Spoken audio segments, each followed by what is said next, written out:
चलिए तो मेरे बच्चों एक और प्रॉब्लम जो आईआईटी 2024 में पूछा गया, लॉज ऑफ मोशन के फ्रिक्शन कंसेप्ट को यूज करके ये प्रॉब्लम पूछी गई। और इस प्रॉब्लम में क्या बेस्ट अप्रोच हो सकती थी, किस तरीके से हम इसको सॉल्व कर सकते थे, ये सभी मैं आपको बताऊंगा। बट इससे पहले अगर आप इस चैनल पर नए हैं तो सबसे पहले इस चैनल को सब्सक्राइब करो, वीडियो को लाइक करो, ज्यादा से ज्यादा शेयर करो, जिससे डेली ये जो हमारी सीरीज चल रही है इसका नोटिफिकेशन सबसे पहले आपके पास पहुंचे। मेरे बच्चों ये 2024 की जो प्रॉब्लम है इसमें क्या बोला गया, a given object takes n times the time slide down 45 degree rough inclined plane as it takes the time to slide down an inclined perfectly smooth 45 degree plane। मतलब तो समझ में नहीं आया होगा क्या कह रहा है। देखो भाई, जैसे हमने एक इंक्लाइन प्लेन लिया, 45 डिग्री पर इंक्लाइन है भाई, 45 डिग्री पर, और ये जो है ना, ये जो है ये आपका रफ प्लेन है, मतलब यहां फ्रिक्शन है, यहां फ्रिक्शन है। तो यहां से यहां तक आने में, यहां से यहां तक आने में ये जो डिस्टेंस आपकी s है, इसमें यहां पर अगर आपने रफ सरफेस लिया है, रफ सरफेस, तो इसमें जो टाइम लग रहा है, इसमें जो टाइम लग रहा है, मैंने बोला कि ये टाइम जो है ये t है। और सेम भाई कंसेप्ट है, अगर मान लो आपके पास कोई इंक्लाइनेशन है 45 डिग्री का, लेकिन यहां फ्रिक्शन नहीं है, फ्रिक्शन नहीं है, और फ्रिक्शन नहीं है, और सेम डिस्टेंस को ये भी डिस्प्लेस कर रहा है, same object, same distance displace कर रहा है सेम ऑब्जेक्ट। तो यहां जो टाइम लग रहा है, यहां पर जो टाइम है, हमने बोला कि यहां पर टाइम t डैश है। तो यहां पर जो टाइम लग रहा है वो क्या है, n टाइम्स है। कितना है भाई, n times, n t dash equal to t।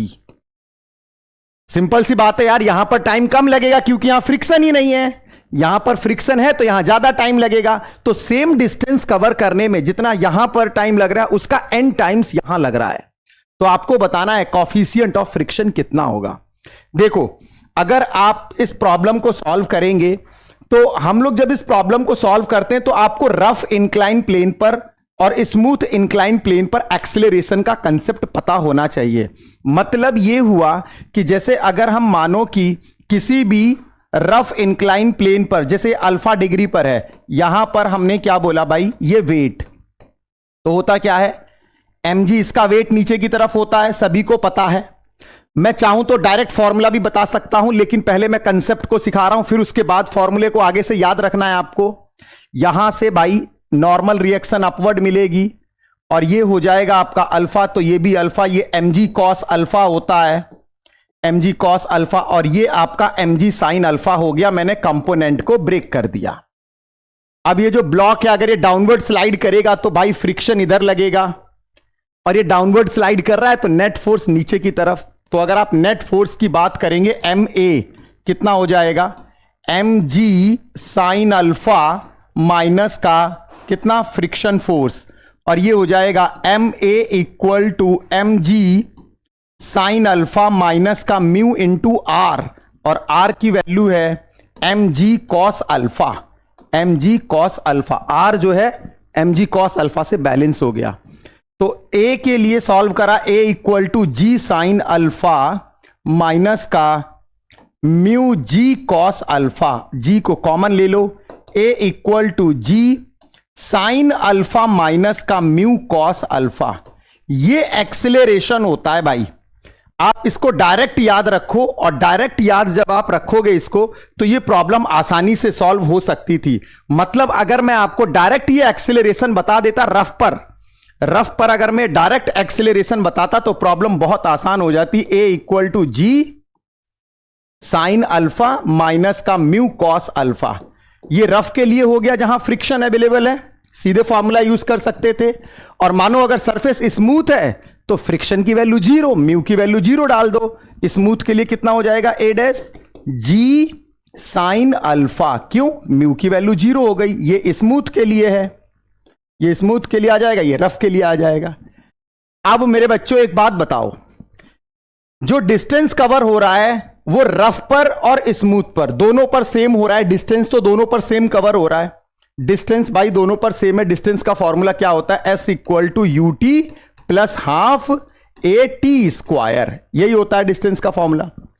Initial velocity 0 क्योंकि रेस्ट से स्टार्ट करेगा ये, तो हाफ ए टी स्क्वायर, मतलब ये हुआ कि जो आपका डिस्टेंस है वो हाफ ए टी स्क्वायर है और ये दोनों में सेम है, दोनों में सेम है। मतलब ये हुआ कि जो डिस्टेंस है कहां पर, रफ पर, इतना ही डिस्टेंस कवर हो रहा है स्मूथ पर, तो दोनों में डिस्टेंस मैंने सेम रख दिया। अच्छा देखिए ये हो जाएगा हाफ रफ का एक्सेलरेशन, रफ का एक्सेलरेशन ए इंटू टाइम किसका, रफ का, इक्वल टू कितना हो गया 1/2 ए एक्सेलरेशन कहां पर, स्मूथ पर, इंटू टी डैश लग रहा था टाइम, ये मैंने पहले ही बताया था आपको। अब देखो 1/2 से 1/2 कैंसिल आउट हो गया।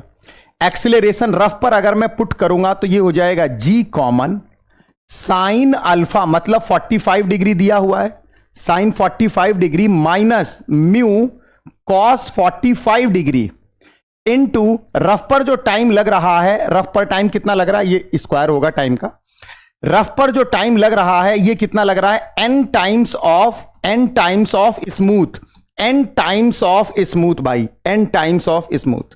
तो अगर स्मूथ पर टी डैश लग रहा है तो यहां पर कितना लगेगा, n टाइम्स, इक्वल टू 1/2 ए की जगह जी साइन अल्फा रखूंगा सीधे और यहां पर टी डैश का स्क्वायर। अब देखो भाई g से g कैंसिल आउट हो गया, 1/2 से 1/2 कैंसिल आउट हो गया। अब यहां आ जाएगा साइन 45, तो साइन 45 1/√2 माइनस म्यू √2, क्योंकि cos 45 भी इतना ही होगा, n स्क्वायर टी डैश का स्क्वायर इक्वल टू, यहां भी 45 है ये, तो ये 1/√2 इंटू टी डैश का स्क्वायर, टी डैश से T dash cancel out. n के लिए सॉल्व करो भाई, n के लिए जब आप सॉल्व करेंगे तो ये आ जाएगा 1/√2 माइनस म्यू √2, n स्क्वायर को अपॉन में भेजो तो 1/√2 इंटू एन स्क्वायर। अब आप म्यू के लिए सॉल्व करिए आसानी से, जब आप म्यू के लिए सॉल्व करेंगे भाई तो ये हो जाएगा 1/√2 कॉमन हो गया, इसको मैं इधर लेकर आ रहा हूं 1 माइनस 1/n स्क्वायर और म्यू को उधर लेकर जा रहा हूं तो म्यू √2 इससे कैंसिल आउट हो गया, 1 माइनस 1/n स्क्वायर ये आ रहा है भाई। मतलब कॉफिशिएंट ऑफ काइनेटिक फ्रिक्शन जो है वो 1 माइनस 1/n स्क्वायर। कंसेप्ट को भी समझाया मैंने, उसके साथ साथ कैसे अप्लाई कर सकते थे ये भी बताया मैंने। अब इस तरीके से अगर आप देखें तो जो ऑप्शन नंबर आपका ए है एग्जैक्ट यही क्लिक करते और एक कदम आपका एडवांस की तरफ होता। तो आप देख सकते हैं थोड़ा सा ये कॉन्सेप्चुअल था, इसमें पता होना चाहिए था। टाइम इसलिए लगा क्योंकि मैंने कंसेप्ट भी समझाया। अगर आप सीधे एक्सेलरेशन वाले कंसेप्ट से स्टार्ट करते क्वेश्चन को तो बहुत कम टाइम लगता। ठीक है, तो इस तरीके की प्रॉब्लम रिपीट होती है तो जरूर करना है आपको। मिलते हैं नेक्स्ट वीडियो में, तब